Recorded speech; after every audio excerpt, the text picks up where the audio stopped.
శ్రీ గురుభ్యో నమః. హరి ఓం. ఈరోజు ఈ వీడియోలో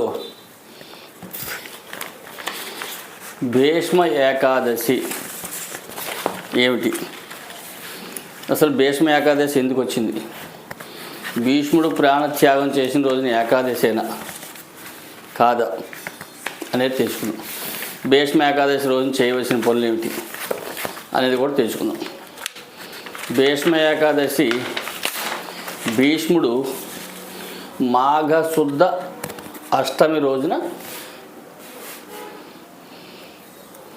ప్రాణత్యాగం చేయడం జరిగింది.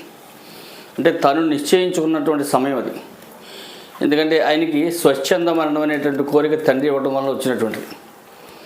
అయితే ఈ అష్టమి రోజున ఎందుకు ఆయన ప్రాణత్యాగం చేయటం అంటే, అష్టవసువుల్లో ఆయన కూడా ఒకడు.